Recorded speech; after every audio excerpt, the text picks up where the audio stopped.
Hi guys, very warm welcome to all of you. आज की video में एक क्वेश्चन को लूँगा मैं, और मैं थोड़ा सा डिटेल में बताऊँगा क्योंकि ऑलरेडी जो रील्स हैं 30 सेकंड की, 1 मिनट की, वो तो ऑलरेडी इंटरनेट पे है। पर मुझे लगता है उससे आपको डीपर इंसाइट्स नहीं मिलती क्योंकि वो डिटेल में नहीं है, और जब तक आप चीज़ों को डिटेल में नहीं समझेंगे तब तक आपको उस चीज़ की इंपॉर्टेंस समझ में नहीं आएगी। ठीक है, तो मैं थोड़े मेरे वीडियोस लेंदी होते हैं, बट आई बिलीव कि अगर आप इन्हें देखेंगे तो आपकी जो इंसाइट्स हैं वो बेटर होंगी और आप बेटर डिसीजंस ले पाएंगे। पहली चीज़ लोग पूछते हैं कि आज जो टॉपिक है वो ये है कि क्या अगर हम वेट ट्रेनिंग ना करें, अगर हम सिर्फ वॉकिंग करते हैं, या अगर हम सिर्फ रनिंग करते हैं, या अगर हम सिर्फ कार्डियो करते हैं, आ, तो क्या सफिशेंट है? या अगर हम डांस करते हैं तो क्या सफिशेंट है? क्या बिना वेट ट्रेनिंग के काम चल सकता है? मैं वेट ट्रेनिंग पर इसलिए ज़्यादा फोकस करता हूँ क्योंकि वेट ट्रेनिंग एक ऐसी चीज़ है जो यहाँ लोग करते नहीं हैं। बहुत कम लोग देखा है मैंने वेट ट्रेनिंग करते हैं। वॉकिंग करते हुए मैंने लोगों को देखा है, और वॉकिंग के अपने बेनिफिट्स हैं, don't get me wrong, I am not saying कि one should not walk. Walk has its own benefits, walk के अपने बेनिफिट्स हैं, कार्डियो के अपने बेनिफिट्स हैं, योगा के अपने बेनिफिट्स हैं, बट वेट ट्रेनिंग इन सब में बहुत यूनिक है, और वेट ट्रेनिंग की बहुत बहुत ज़्यादा इंपॉर्टेंस है। ये चीज़ें ज़रूरी हैं, बट ये वेट ट्रेनिंग का रिप्लेसमेंट नहीं है। आप सोचें कि आप इन्हें हटा दें और आप सिर्फ वेट ट्रेनिंग कर लें, चाहे वो कुछ भी हो, चाहे वो कार्डियो है, चाहे वो वॉकिंग है, चाहे वो आपका रनिंग है, चाहे वो साइकिलिंग है, चाहे वो स्विमिंग है, चाहे वो पिलाटेस है, चाहे वो जुम्बा है, चाहे वो योगा है। ये सब अपनी जगह बहुत अच्छी चीज़ें हैं, अगर आप चाहते हैं करना इनको करिए, बट ये वेट ट्रेनिंग का सब्स्टिट्यूट नहीं है। वेट ट्रेनिंग एक अलग चीज़ है, वो यूनिक चीज़ है, उसे करना ज़रूरी है। कितना करना चाहिए, कितनी ज़रूरी है, अब ये पर्सन टू पर्सन वेरी करेगा। पहले ये इस चीज़ पे वेरी करता है बहुत ज़्यादा कि आदमी की स्टेज क्या है, क्या आदमी बिगिनर है, इंटरमीडिएट है कि एडवांस है। ठीक है, तो इसका कोई एक सिंपल सॉल्यूशन नहीं है कि आप हफ्ते में 4 दिन करें, 5 दिन करें, या डेली करें, कौन सा बॉडी पार्ट करें। ठीक है, तो इसका कोई एक बहुत मुश्किल है इसका एक सिंगल लाइन में, या एक सिंगल वर्ड में इसका आंसर देना। बट फिर भी मैं बोलूँगा कि गोल ओरिएंटेड है, ये एज के हिसाब से, आदमी की एज कितनी है, आदमी का गोल क्या है, और आदमी कितना एफर्ट्स देने को तैयार है, इस पर भी डिपेंड करता है। बट फिर भी मैं बोलूँगा, अगर मैं बिल्कुल बहुत एक जनरल पॉपुलेशन के लिए बात करूँ, क्योंकि मोस्टली जो पॉपुलेशन देखती है मुझे वो जनरल ही है। ठीक है, वो कोई एडवांस्ड या कोई एथलीट नहीं है, या कोई बहुत हाईली फिटनेस फ्रीक्स नहीं होते। तो एक जनरल पॉपुलेशन के लिए जो गाइडलाइंस हैं वो हैं एटलीस्ट ट्वाइस अ वीक। अगर आप गाइडलाइंस पढ़ते हैं ACSM की, जो एक बड़ी बॉडी है जो फिटनेस की गाइडलाइंस निकालती है, American College of Sports Medicine, तो at least they have asked for general population to get engaged in at least twice a week of weight training, और आपके उसमें सारे बॉडी पार्ट्स कवर होने चाहिए। वेट ट्रेनिंग का मतलब खाली ऐसे बाइसेप्स करना नहीं है। वेट ट्रेनिंग का मतलब है जो आपकी बड़ी मेजर मसल्स हैं उनको आप टारगेट करें। उसमें आपका बैक आता है, आपका चेस्ट आता है, आपके हिप्स आते हैं, आपके थाइज आते हैं। ठीक है, आपकी कोर मसल्स हैं, तो इनको टारगेट करना ज़रूरी है। फुल बॉडी को ट्रेन करना बहुत ज़रूरी है, specially in terms of guys. मैं बोलूँगा लड़के लोअर बॉडी को ट्रेन नहीं करते, तो आपको फुल बॉडी को ट्रेन करना ज़रूरी है। ठीक है, और वीक में एटलीस्ट कुछ नहीं तो आप एटलीस्ट एक बार तो करें, मिनिमम आप एक बार तो करें। ठीक है, बाकी ऑब्वियसली इसकी फ्रीक्वेंसी ज़्यादा हो सकती है, इसकी इंटेंसिटी ज़्यादा हो सकती है, ये डिपेंड करेगा कि वो इंडिविजुअल कौन है, उसके गोल्स क्या है, उसकी एज क्या है, उसकी ट्रेनिंग हिस्ट्री क्या है, उसकी करंट फिटनेस क्या है। तो उसमें बहुत सारे इसमें पैरामीटर्स जुड़ते हैं, तो इसका कोई one size fit all solution नहीं होता। तो स्टार्ट अगर आप करना चाहते हैं तो बॉडी वेट से कर सकते हैं, और वीक में एटलीस्ट एक बार तो आप करें, फिर वहाँ से आप अपनी इंटेंसिटी को बढ़ा सकते हैं, फ्रीक्वेंसी को बढ़ा सकते हैं। पहली चीज़ ये।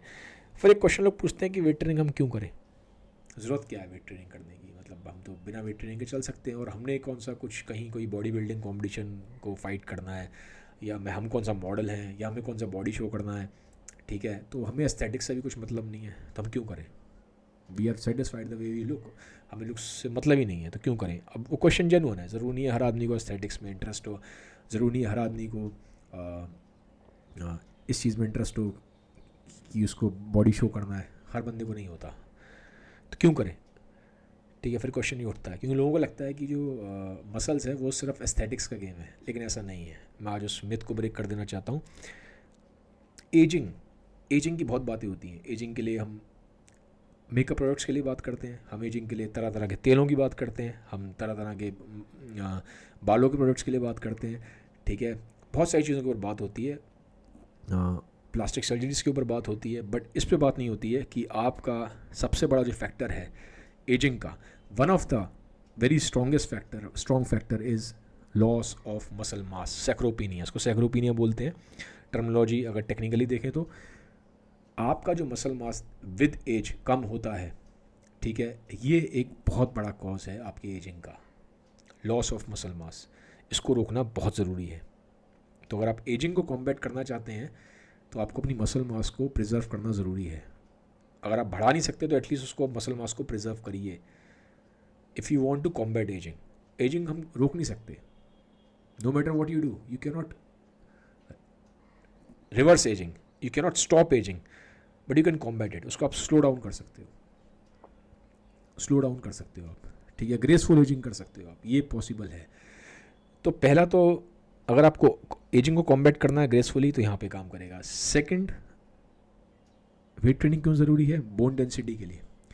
जैसे जैसे एज बढ़ती है लोगों को बहुत परेशानियाँ होती हैं कि ज़रा सा लोग गिर गए तो उनकी बोन क्रैक हो जाती है, ज़रा सा कुछ हुआ तो हड्डियाँ वीक हो जाती हैं। और जैसे जैसे एज बढ़ती है, specially in terms of women, जब उनको मीनोपॉज होता है तो ईस्ट्रोजन लेवल्स बहुत डिप हो जाता है और उनको हड्डियाँ कमज़ोर होना स्टार्ट हो जाती हैं। वो पहले ऑस्टियोपीनिया होता है, फिर ऑस्टियोपोरोसिस होने के चांसेस बढ़ जाते हैं, हड्डियाँ खोखली होना स्टार्ट हो जाती हैं। और हड्डियों की स्ट्रेंथ में एक अच्छे मसल मास का बहुत लिंक है। हड्डियों को प्रिजर्व करने में मसल मास अच्छे होने का लिंक है, क्योंकि जब आपकी मसल्स ही नहीं है, मसल्स आपकी वीक हैं या अगर आपके मसल मास कम है तो डायरेक्ट प्रेशर फिर बोन्स पे आ रहा है, तो बोन्स उसकी एक तरह की अच्छी कुशनिंग करते हैं। तो क्योंकि जैसे मैंने बोला, जैसे जैसे एजिंग होती है बोन्स पे बहुत प्रेशर पड़ेगा आपको अगर आपका मसल मास वीक है तो, और वैसे ही बोन्स वीक होना शुरू होती हैं जैसे जैसे एज बढ़ेगी, ठीक है। Specially if you are a women को ज़्यादा प्रॉब्लम्स होती हैं, specially if they have cross the age of 45 और they have hit the menopause. तो वेट ट्रेनिंग करना ज़रूरी है बोन्स के प्रिजर्वेशन के लिए, ठीक है। ये सेकंड है। थर्ड मैं बात करूँगा मेटाबॉलिक डिसऑर्डर्स के लिए। मेटाबॉलिक डिसऑर्डर्स में क्या आता है? मेटाबॉलिक डिसऑर्डर्स का अगर मैं बात करूँ तो उसमें बहुत सारी चीज़ें हैं, लेकिन एक बहुत सिंपल टर्म से बोलूँ, आपका ब्लड ग्लूकोज लेवल्स कितना इफेक्टिवली कंट्रोल रहता है, उससे आपकी बॉडी में जो मेटाबॉलिक डिसऑर्डर्स हैं इसका कनेक्शन है, आपके ब्लड शुगर से कनेक्शन है। और आपका ब्लड शुगर आपके ब्लड में कितने ठीक से कंट्रोल रहेगा, इस चीज़ का कनेक्शन आपके मसल मास से है, क्योंकि जो मसल्स होती हैं वो ब्लड ग्लूकोज को बर्न करती हैं। तो अगर आपका मसल मास अच्छा है तो आपका ये जो ब्लड ग्लूकोज को कंट्रोल करने का जो मैकेनिज़्म है ये ठीक रहेगा। अगर आपका मसल मास कम है तो इसकी प्रोबेबिलिटी बढ़ जाती है। मसल मास कम होने से एक प्रोबेबिलिटी ये भी बढ़ती है कि चांसेस होते हैं कि बॉडी में फ़ैट परसेंटेज बढ़ जाएगा। तो अननेसेसरीली फ़ैट भी बढ़ रहा है आपकी बॉडी में, मसल मास ऑलरेडी कम है। तो यहाँ पे फिर क्या होता है, इस तरह की जो प्रॉब्लम्स है मेटाबॉलिक डिसऑर्डर जैसे कि डायबिटीज़, इसकी होने की जो प्रोबेबिलिटी है वो आपकी बढ़ जाएगी। ऑब्वियसली खाली इस वजह से नहीं होती है कोई भी ब्लड शुगर की प्रॉब्लम, उसमें और फैक्टर्स भी इन्वॉल्व होते हैं। कोई भी बीमारी होती है वो मल्टी फैक्टोरियल होती है, खाली एक फैक्टर की वजह से नहीं होती, उसमें और चीज़ें भी होती हैं कि हाँ ठीक है, जेनेटिक्स कैसे हैं आपके, और लाइफस्टाइल के फैक्टर्स कैसे हैं, स्ट्रेस लेवल्स कैसे हैं, एज कैसी है। बट ये चीज़ साइंटिफिकली प्रूवन है कि अगर आपका मसल मास कम है और अगर आपका फैट परसेंटेज ज़्यादा है तो चांसेस बढ़ जाते हैं, you become more vulnerable towards getting metabolic disorder, जिसमें डायबिटीज़ काफ़ी कॉमन है। टाइप 2 डायबिटीज़ की बात कर रहा हूँ, टाइप 1 की बात नहीं कर रहा, ठीक है। तो इसको थोड़ा सा अगर आप समझ चाहते हैं कि आपका ब्लड ग्लूकोज लेवल ठीक रहे लंबे टाइम तक, ये सब प्रॉब्लम्स ना हो, क्योंकि जो मेटाबॉलिक डिसऑर्डर्स हैं फिर खाली ब्लड शुगर का जो कंट्रोल बिगड़ता है, खाली डायबिटीज़ ही नहीं होती, फिर उसमें और चीज़ें जुड़ जाती हैं। फिर आपका कोलेस्ट्रॉल लेवल्स भी आपके गड़बड़ होना स्टार्ट हो जाएंगे, फिर आपका ब्लड प्रेशर की प्रॉब्लम भी होना स्टार्ट हो जाएगी, फिर आपको फैटी लिवर भी होना स्टार्ट हो जाएगा। तो एक टर्म है लेकिन बहुत सारी प्रॉब्लम्स को बर्थ दे रहा है, ठीक है। तो मसल मास को ठीक रखना ज़रूरी है, तो मसल मास इम्पॉर्टेंट है, ठीक है। तो इसलिए हमें वेट ट्रेनिंग करनी चाहिए।